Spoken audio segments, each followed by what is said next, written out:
namoni makambo pona Congo, pona Vilia, pona Uvira. Makambo nini namoni Uvira ekoi na maboko ya ba rebelle.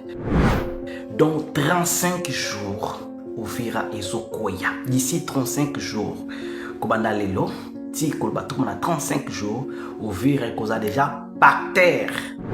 Gouvernement central ya Kinshasa, botika ma pour parler et comme bino nulle part. Je vous dis, Uvira ezokoya kala mingi te. Babongisi Uvira koya. Uvira soko koyi, bazolo ko Uvira koya pona ba pousser bino na négociation ba selon ba cahier de charges na bango selon makamba ngo babongisi. Bokoza na choix te boko signer signa mais ko signer wana e kote kabula mboka. Kambo oyo eza pona e ajodar bino e sunga bino. Bobondi la pona mboka. Ba service ya Kinshasa. Makambo nazolo ba oyo ezanga mona lopi yango te. Bozwa ba disposition. Ce qui vous à disposition d'ici 35 jours, Uvira ezokoya. Makam nazolo bakaso bozo tala biye ba prophétie nazo pesa. Tout ezoko kisama parce que bozo priya kate. Na pesa ki ba pona pesa ki prophétie. Sur caméra. Botala mes vidéos nouvelles, botala chaîne nouvelle tendance. Vous allez voir que toutes les prophéties, toutes les prophéties que je donne, ça se réalise. Na pesa ki ya constamment tamba, na pesa ki mambuya ya goma. Goumenge koyate, bozo négligé, je ne sais pas pourquoi. Priez, je vis Uvira par terre. Makam nazolo bakezanga ite, je suis qu'un simple messager. L'heure est vraiment grave. L'heure est très grave. Makambo yo tozo bisaka bino, eza makambo yo. Bozo mona lokola bajimba jete, c'est comme ça les choses de Dieu. Dans les soucis de vous informer, divertir et vous former, Nouvelle Tendance votre chaîne met à votre disposition des applications, radio et télévision. Comment installer? C'est simple. 1. Rendez-vous sur Play Store ou App Store. Tapez TVNT pour la télévision et RNTFM pour la radio. Pour répondre à vos préoccupations, contactez les bureaux. Merci pour votre acte de bienveillance. C'est compliqué, en fait, Abraham... Merci, Banakin, Bana monde entier. Maxi bien-être. Sougala café, le logo, na mêlé logo, mais le logo est amabé. Il y a bien, pour la panne technique, mais quand ça les langues on a n'enga mabé, ça les langues pour la maman. A célibataire to lingi bino ate so maka boma mukolo bala pourtant mzo ba produire ngo soute merci bien-être yango yo lukango benga ndebonanga alendele ye mutu ayebi esika ko fournir yo autant que tu veux $35 ezebele na kati sobo melika moko de jour bien be moroïde banini tout ça bilia lia vanda musala banini et réparer yo système ya break et réparer le fonctionnement. Fonctionnement, il y a break de break, donc il son fonctionnement il y a bien. Tout comme les Congolais, toujours gagné le match. Vous avez des défaites, pas de technique en plein match, c'est pas bon. Zonge là est local. Là, c'est éviter de dire, surtout les pasteurs, vous dites que vous yawa. Vous benga pena alendele, le numéro nae pour vous benga pour vous local. C'est important. Traitement poison anti-poison yango yo ne ba mususu meli yango avant kende obima o mela melango ça des jours ata batie le loko moi cuire mon quoi c'est bon oyo pe anti-poison donc soko ata izana kati et longolango alendele mikolo som na bité mindele yango ba pese biloko ba udia po biloko yango bendeza ya solo mikolo ba tia poison ato la famille te ato za problème na mututé jalousie car do ba produit yango na anti-poison, oyope anti-poison. Donc, benga alendele, à partir naïe, aïbneni, oué ozwango. Nous amenons pas molabino, mi bate lambo ke komi biete, batwa komi na jalousie, oyo tozo comprendre de souté. Bana mike bazo kufa, mikolo bazo kufa, ba otiana bana bébé ba poisson. Donc, toujours, zala nanti na ondenga na ndako, c'est bon. Que Dieu vous bénisse. Bonjour, shalom, bien-aimés dans le Seigneur, que Dieu soit avec vous, là où vous nous suivez. Sur le humble serviteur de Dieu, le frère Enoch, Zambé Apambolabino. Dans ce dernier temps, je vais m'exprimer en lingala pour bonheur compréhension. Dieu vous bénisse beaucoup, là vous nous suivez. Mes frères et sœurs, l'heure est grave. L'heure est vraiment grave. L'heure est très très très grave. Makambo yo tozo bisaka bino eza makambo yo bozomona lokola bajimba jete, c'est comme ça les choses de Dieu. Quand on reçoit kusamaka, des temps vous bien bisu que le baki boye kuksama, le baki boye kuksama, mais il faut prier. Il était que ne méprisez pas la prophétie, mais priez. Ne méprisez pas la prophétie, mais examinez-les. C'est ça que dit la Bible. Examinez, c'est-à-dire prier. Mais vous ne priez pas. Que Dieu soit avec vous. L'heure est grave. Bandeko, ba intercesseur. Na yupu mtu intercesseur. Na commission intercesseur na kombo na kolo Yesu. Osambela pona Congo. Na moni makamba pona Congo. Na moni makamba pona Congo. Yango na zolo ba yango pete on skota na kati ya partage. Makamuni na moni pona Congo. Avana banda yango no sambela. Kolo Yesu na tiki moma ona mboko na yo. Banda na biso kola alpha. Posa biso kola omega. Miracle na Yesu pire na kati na vie na biso pe na kati via moto nyonso to kola na vidéo yo. À partir de vidéo yo kolo makambo efungama. Je suis qu'un simple instrument que tu as utilisé pour na partager message na yo. Kolo miracle soupiré na vie moko na moko na problème après boko aussi sa vidéo à mon le boko na communication. Amen. Que Dieu vous bénisse beaucoup. Oko partager vidéo à 3 ou 4 personnes et que vous allez malama makasi. Nzamba pambola bino bisika bozai. L'heure est grave. L'heure est vraiment grave. Makambu nini na moni. Bandeko nangai. Makambu na zulu bakezanga ite. Je suis qu'un simple messager. Quel que soit mon âge, quelle que soit ma tribu, quelle que soit ma nationalité, je suis qu'un simple messager qui vient me transmettre les choses que je vis. Bandeko, l'heure est grave. Makamboni na moni. Premièrement, pour na Vilia, pour na Uvira, Vilia Uvira. Bandeko nangai. Au moment où je tente de prier, j'ai vu on m'a écrit 35. On m'a écrit 35. 35 jours. Et tant on a notre mec qui ressemble là pour nous 35 jours en goza nini. Balaksinga Vilia Uvira. Bandeko. Na moni Uvira ekoi na maboko ya ba rebelle. Na moni Uvira ekoi na maboko ya ba rebelle. Donc 35 jours Uvira ezokoya. D'ici 35 jours. Kobanda lelo ti kolbato na 35 jours Uvira koza déjà par terre. Gouvernement central ya Kinshasa botika ma pour parler et comme bino nulle part. Je vous dis Uvira ezokoya kala mingite. Babongisi Uvira koya.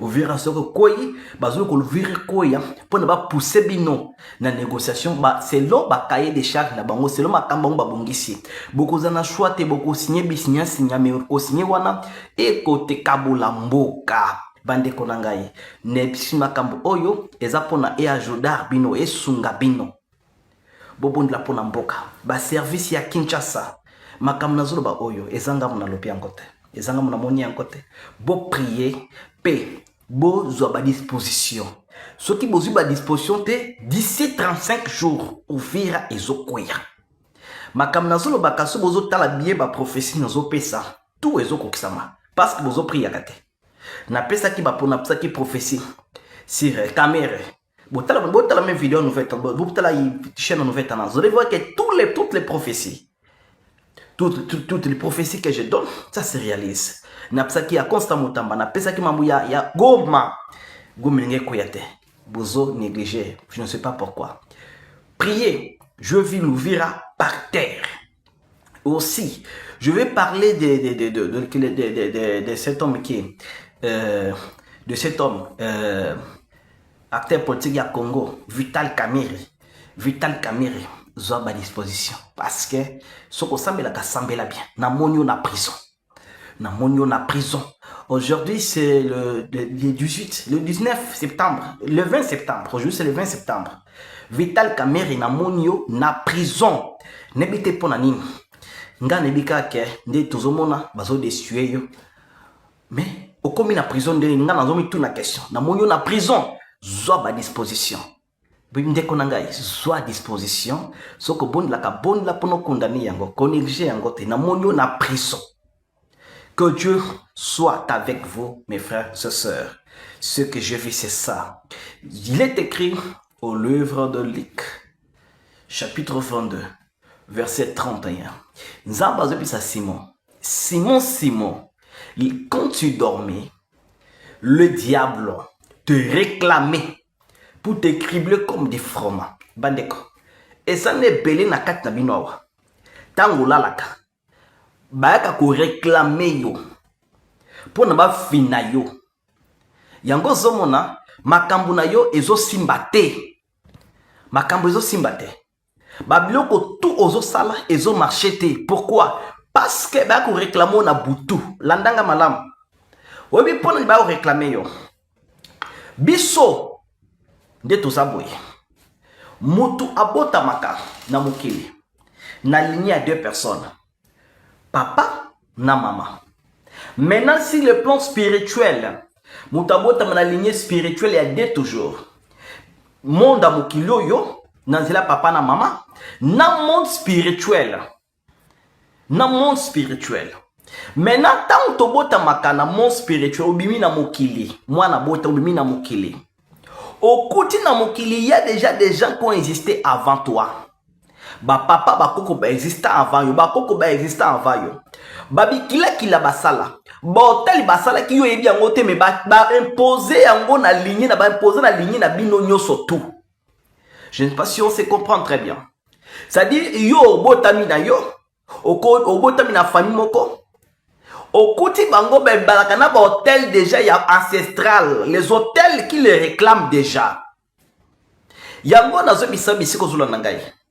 Okoki kokende liboso te sans pour autant qu'on détruire hôtel ya famille na yo.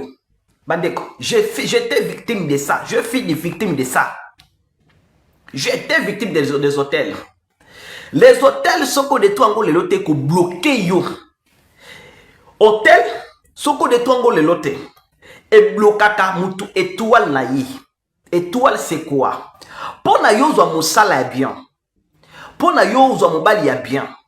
Pona yo kende liboso. Pona yo mukande ou melate bima. Il faut étoile na yeza les ongenga. Maintenant dans le monde spirituel, s'il y a des hôtels qui te réclament, la première des choses est pour éteindre étoile na yo. Je vous ai dit les hôtels, tokuta kayango na kata ba famille. Ndengi ndel te au livre de Juge chapitre 6, verset 24 à 25, je donne même les versets bibliques. Vous allez voir que Gédéon a mené vina yenyo surtout. Nakobaluke sika moko. Bandeko. Ozawa no sali nasali 2 ans, nasali 3 ans, nasali 4 ans, nasali 5 ans na pot, nasali 10 ans, nasali 15, nasali 20 ans. Mais nini ozana yango? Ozana iloko te. Nazo chola yote nazana pona kosunga ya. Nako cholo te. Kaza munganga. Nazo pona kosunga mutu maladi. Oumeli. Mais eloko ozana ngo ezate. Tala baninga no basali bambula moko na yo. Okomona bango vie ezokende bien. Mais yo ozuba lukesika moko pourquoi? Parce qu'il y a un hôtel o ezali. Hôtel bisika ezali eloko liboso batakaka étoile na moto. Yango zomona soki étoile na yo eza étouffé.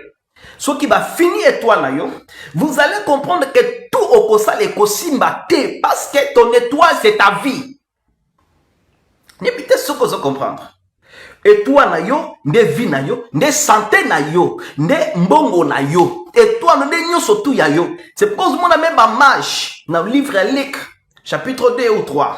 Ba mage, ba zoebisa Hérode que nous avons vu les ton étoile, babi ba mon étoile na ya Yesu. Ba mage babi te que ba mona ki nini ba mona ki lumière.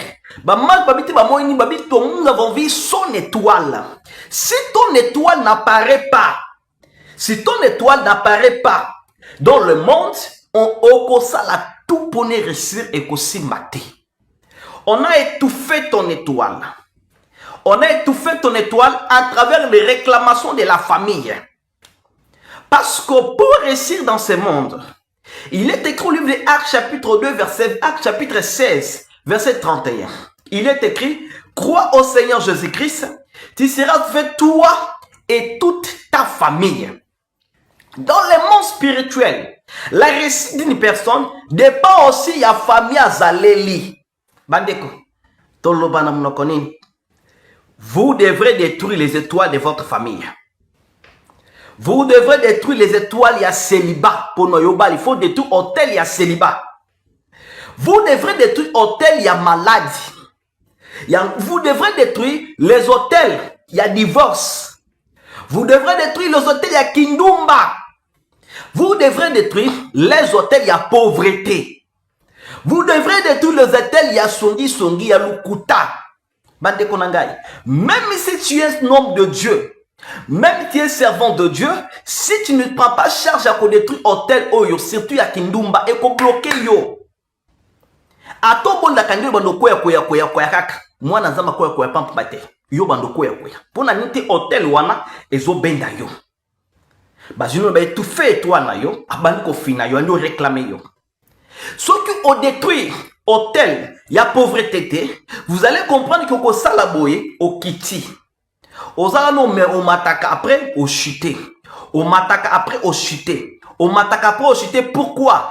Parce qu'il y a des hôtels qui vous réclament. Il y a des hôtels qui bloquent ta vie. Vous allez faire 20 ans, 10 ans, 15 ans, 30 ans sans évoluer. L'hôtel. Ces hôtels-là qui te font reculer. Les hôtels et finaka étoile ya mutu. Vous allez comprendre que mutu azumisika tout azomekezo simbate. Mikando baninga bazo na facilité, iye comme il y a problème. Dans la situation mikanda na yo. Baninga bazo zoyango na facilité. Mais yo comme il y a problème. Dans la situation ya mbongo, ozawa nozo salaboy. Pourquoi? Parce qu'il y a des hôtels qui te réclament. Yango moni Yesu Christo. Abissé Simon. Aujourd'hui, les diables peuvent venir te réclamer. Mais je prie pour toi. Vous allez voir que okutaina mo mobali malamu. Mobali mutu malamu. Okutaina ye. Andimi abala yo. Andi bozane relation malamu. Mais après a changé face. Pourquoi? Parce que les hôtels de votre famille, les hôtels que toi tu as, oyo nejaka ko katro détruire yango et que ko baby c'est leur réputation pas na ye. Yango moloto mabe, yango lourdeur et koti, mais bozala ki boete. C'est pourquoi il faut détruire les hôtels. Les hôtels et kotaka ténèbres na kata vie ya moto. Vous allez comprendre que tout ozo sa les osimbate. Ozo sambe loko ozo sambe late. Ozo lukanzambe loko ozo lukanzambe te. Ozo sala bofan loko sala bofan te ponani. Molili et koti en travers l'hôtel. L'hôtel c'est bien, c'est une lignée bien organisée. Ils ont gardé d'hôtel, hôtel les ont réclamé, bah gardé na ba soda et hôtel bah ont appliqué bah réclamation na yango. C'est que vous allez constater que d'autres personnes, akolota ba policier bah ont landé na butu, akolota ba soda ba kangiye, akolota za bloqué na barrière mokoboye, barrière où les a ba limite ya hôtel au ba tchela yo. Ce qui limite ba tchela comme il y a d'autres personnes, que ceux qui a commis na âge à 30 ans, il faut maladie banda. Âge à 40, il faut maladie banda. Cela signifie sont des limites, il y a hôtel. Chaque hôtel a ses limites. Hôtel, monsieur Koti, que la yo tant au bas là, mais est bloqué ma bota. Hôtel, monsieur Koti, que la yo au bota, mais bloqué l'ibala. Hôtel, monsieur Koti, que la yo au kota poto, mais est bloqué mikanda. Hôtel, monsieur ko bloqué yo au bloqué au coin de poto. Y'a au sala ba démarche 15 ans, 10 ans, au zoaka visate. Au zamayo kenite ponani. L'hôtel te réclame. Vous devrez détruire les hôtels de votre famille, les hôtels de votre vie pour réussir. Sans laquelle on peut réussir. Et il y a des hôtels de maladies. Vous allez pourquoi, comment tu peux savoir que hôtel oyo, malade na zobela oyo, eza malade normal te, mais eza malade ben imposé lenga yango na hôtel. L'hôtel impose à malade na katanzo to moto. On comprend que malade na yo, o melaka bakisi ba compromis ba tonga banini mais zéro. Okobi kate papa. Mon cher, mon frère, maman, okobi kate. Vous prenez okobi kate parce que ozo bundiselo ko na nzoto mi yango eza na molimo.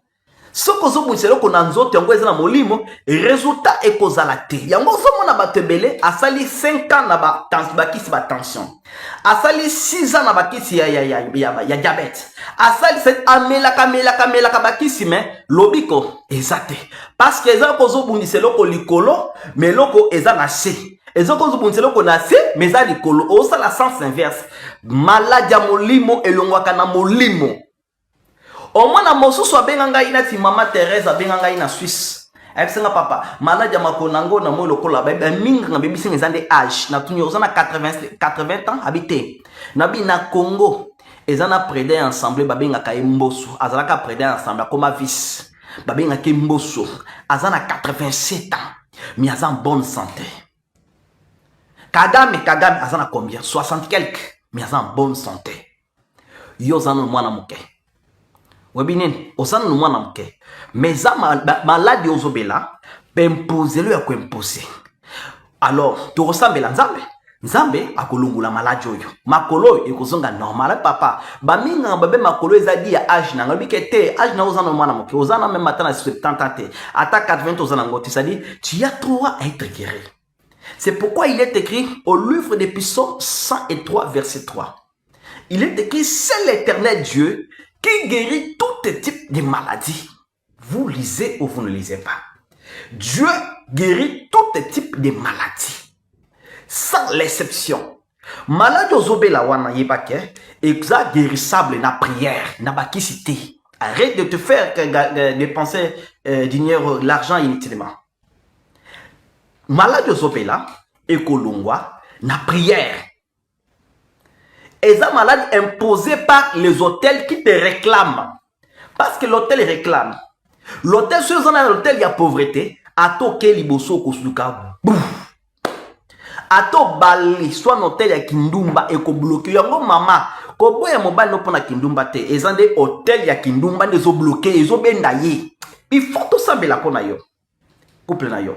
Hôtel la kindumba soke ezali ekotia confusion mais moi si Maria comme ndumba, oh Maria comme ndumba, confusion. Bana ba komi na kindumba, balingi libala te. Pourquoi hôtel la kindumba eza na kata famille maman? Hôtel la kindumba eza na kata famille papa. Hôtel la kindumba eza na kata famille ma sœur. Et comme cet hôtel eza na kata famille, e banda ko benda bino. Et local bosso hôtel kolongola, vie de prière. Et le Kangoso. Vous allez comprendre que vie de prière est comme en faillite. Au banda ko sambela, mais moi ça va 2 heures, 3 heures du temps. Aux akime matin na kuizo ozo super bazon zo yemba, mais kenda. Parce que hôtel est longola kayango. Deuxièmement, hôtel est longola ka lumière na katanda. Vous allez comprendre que ténèbres est comme mi ekoti na katanda famille. Comment est-ce que vous avez un problème de la carte famille na yubino? Vous allez comprendre que la division est sali. Bo kabwane. Bo yoka nakate na famille. Famille zanga kimia. Vous allez comprendre que songi. Ça montre déjà que dans la carte famille wana, il y a une personne qui est gardien d'hôtel, un sorcier ou une sorcière qui est gardien d'hôtel. C'est-à-dire, étant bolaka na karabira nango songi. Nabo kabwane. Troisièmement, dans ta famille, vous allez comprendre que batu baswa na kaswa na pamba qui m'est la kate. Là, ça montre directement que dans votre famille, il y a une hôtel. Même ici, une famille qui prie beaucoup, mais cet hôtel va tous vous réclamer. Vous allez rencontrer dans une autre cas, hôtel, il y a songi. Au moins, na batu balaka songi. Hôtel, il y a songi. Au moins, même ata na kata famille. Fais mo bimba mutamala mwazakate. Il y a un hôtel. L'hôtel est obenda yo. Et longolo lumière. Parce que hôtel est longola ka lumière na kati ya moto. Hôtel est longola ka lumière. Maman, mon frère, ma sœur, ozalaka mutalo sambo. Ozalaka na lumière. Ya ke bisika tout ozo ke nous réussir. Ozana ba témoignage. Okomi wana pa mate. Mais les loyo. Pona nini balongoli lumière okomi lokola moto pamba. Tene mulili ekoti. Même na moto ko beba. Même lupango ezo simbate. Ba lokate bazuyate. Oteka lupango ezo simbate. Ozo merosa la commerce ezo simbate. Bazo yiba yo parce que soko ozana bitumba ya hotel, bako banda ko yiba yo. Soko ozana bitumba ya hotel, okozala la stabilité parce que l'hôtel combat la stabilité. Soit que la stabilité financière ko combattre la stabilité à famille. Vous allez comprendre la famille na yo kimi ezala kate. Sokola bitumba hotel, okoza fiancé ata endeni ya malamu ndeni suka suka boko kabwana.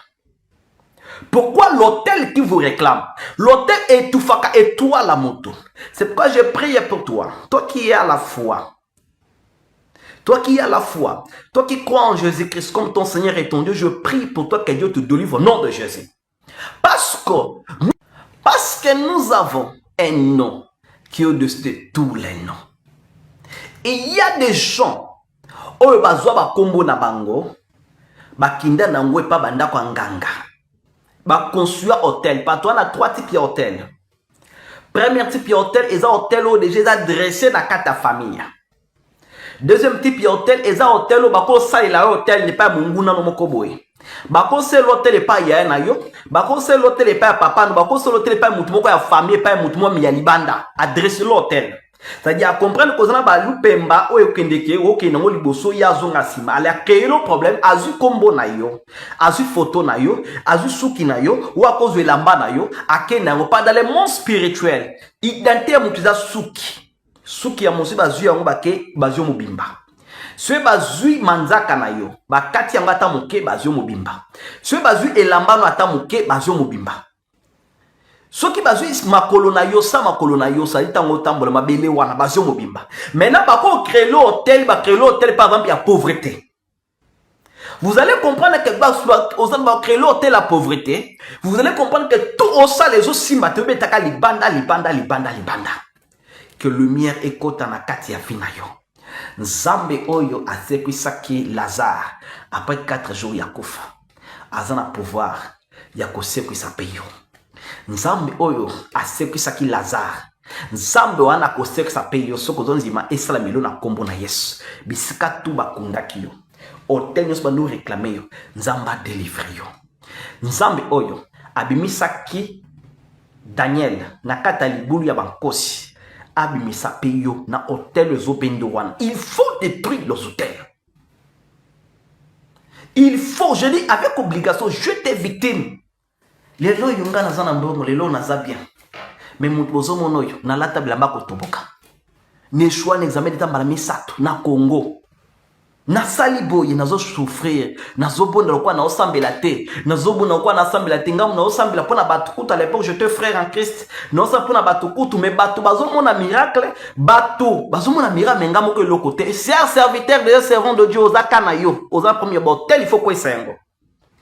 Bat bazo na diplôme, ngamo na zo choué. Mais qu'est-ce qui ne va pas? Nzambe, na salinine. Nzambe bisanga mon fils. Il faut détruire les hôtels. Hôtel écoti obscurité. Hôtel côté obscurité na vie na ngai moleli. Moliu eza na kata vie na yo. Oh nyonso zo mona ezo simbate. Nzambe na ngai ana pouvoir kolongola yango. Hôtel étouffé étoile na yo. Tout ozo sala. Ato koti ba dossier. Ba ko benga baninga. Yo ba benga kote. Ato ki koteka lupango. Ba ko somba te. Ato sali o teka mituka e ko simbate. Tout oyo sali o simbate. Pourquoi? Parce que ezana hôtel mokoboye. Hôtel wana ndezo bloqué yo. Hôtel wana ndezo sala ki o avancé te. Hôtel wana ndezo balisa yo esika moko. Pandeko, j'ai insisté pour le cambotel lo, n'imite pour nani. Mais baby ça n'a insisté parce que nzamba baby singai ezana batebele bazana problème hôtel il faut détruire yango okobo zo bonde la nzamba zomo lokola dérangement parce que dans le monde spirituel soit les cambozana a et que yo zo attaquer na C okoza solution te. Hôtel et l'ongolaka mutu pouvoir na kata prière. Vous allez comprendre que ozo bonde là mais pouvoir ya prière et ça les souter. Au moins, il aussi qu'on s'amène la bolali au loti mari de nuit, au loti femme de nuit. Aussi qu'on la bolala, qu'on s'amène la bolali au loti n'auto ma bé. Prière ne sont qui n'était pas nani. Il y a une hôtel qui est au-dessus qui te combat. Donc il faut faire tomber ça pour réussir. Il faut faire tomber ça pour la pouvoir. Et zonga na maloba na yo parce qu'il est au livre de Jean, Jean chapitre 1er. Verset 1er, au commencement était la parole. Maintenant, parce que le monde spirituel, la pouvoir y a maloba. pouvoir na kata prière na ye, pouvoir na kata maloba. Vous allez comprendre que ozo sambe la mingi mais ozo résultat te pona nini, c'est parce que balongoli au pouvoir ya maloba. Okomo loba lokwa moto nyonso to. Pona olobelo ko esalama ezakana pouvoir moko eza na kati ya moto nzamba cha. Mena bango balongolwa ka yango. Yango zomo nozo sambela comme ozo sambela te. Mena na eta wana nde eta oyo ane na 1 Samuel azalaki na yango.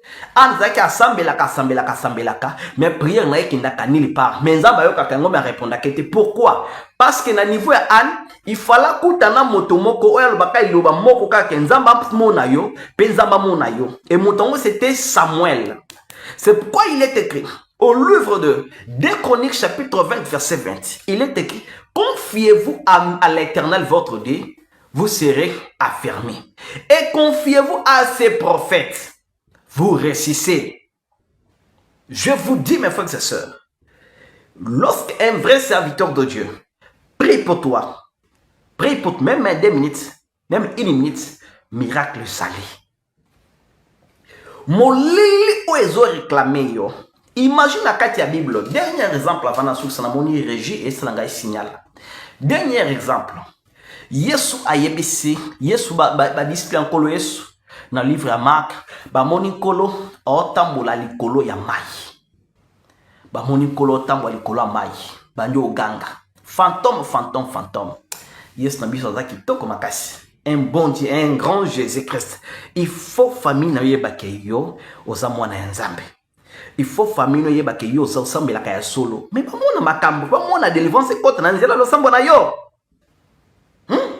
Nga dans ma famille, les gens bakangwama likolo ya prière na ngai. Pourquoi tant que je fais tomber les hôtels, je fais tomber l'obscurité, je fais tomber tout ce qui était comme obstacle et l'ongwe.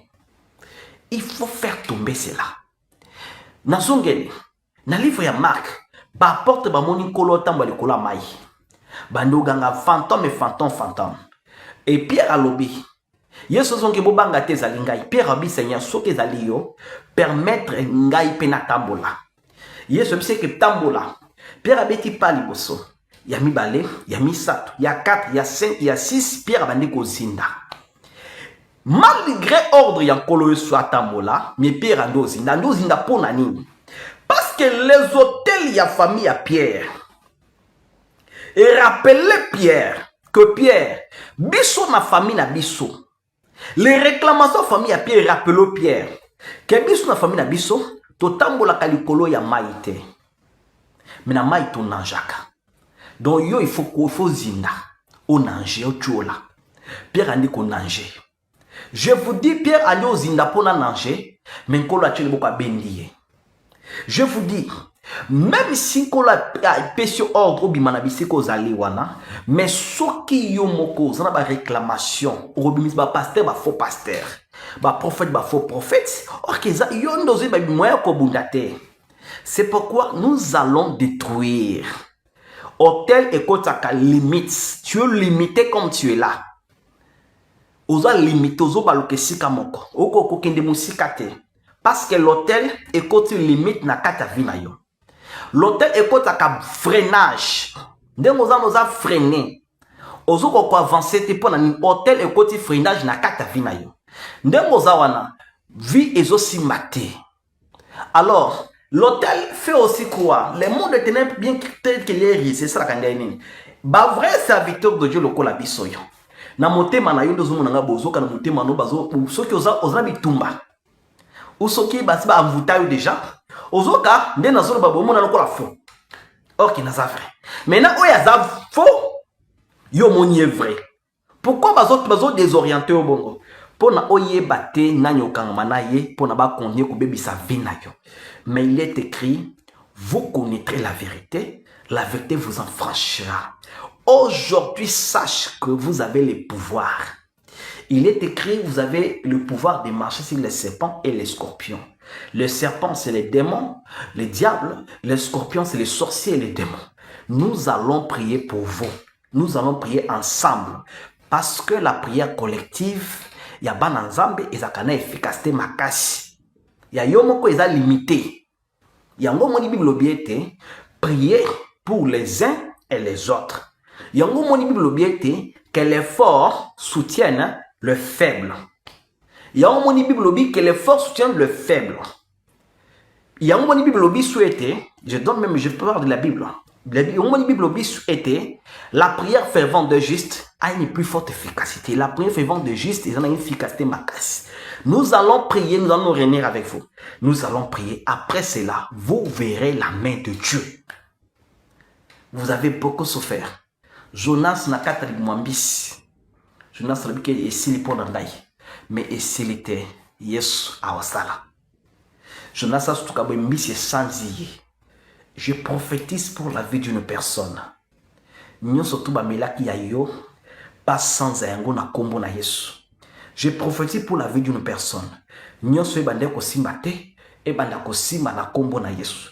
Je prophétise pour la vie d'une personne. Bisiko da ki limité na prière to ko sala dans ma fungo la yo. Parce qu'il est écrit de 3 Jean chapitre 1 verset 2 bien mais je souhaite que tu prospères dans tous égards. Le souhait de Dieu est que nous puissions prospérer dans tous égards. Des souhaits en Zambie yango wana. Zamba zanabino, TV zaningonga. Bible B, vous contre la vérité vous en franchira. Numéro dans les 974 et plus 244. Plus 244, parce que nous avons Luanda, plus 244. 974 679 342. Numéro Nangayangwana plus 244 974 679 342. Vous en avez pour en contact Nangaye, komelanga message ou bengangaye so bengaye okutima ke na yambite komelanga message na ko répondre yo. Ato beza combien nous répondre bien pe beaucoup mon miracle en Zambie. Et ceux qui déjà ensemble déjà pour nous ta une fois témoigner na commenter miracle au monde na nzela nanga nzela prière nangai. Na kotanga yango pe na ko pambola yo. Nzambe a pambola yo pe azana bino au revoir. Merci Banakin, Bana monde entier. Maxi bien-être. Tugala café, logo na mêlé logo mais le logo est amabé. Il y a bien pour la panne technique, mais quand ça les langues on a n'enga amabé, ça les langues pour la maman. La célibataire to lingi binoate. So maga boma mukolo bala. Pourtant mzo ba produire en autre Maxi bien-être yango yo. Lukango benga ndevonanga alendele yé mutu ayebi esika ko fournir yo autant que tu veux, $35. Et belé na kati. Souvent melika moko de joga bien. Mais hémorroïdes banini tout ça. Bilialia, vanda mosala banini et réparer yo système ya break et réparer yo pe fonctionnement ya break de break donc et pe son fonctionnement ya bien. To comme ba congolais toujours gagner ba match. On va défaite, pas technique en plein match, c'est pas bon. Zongela et local.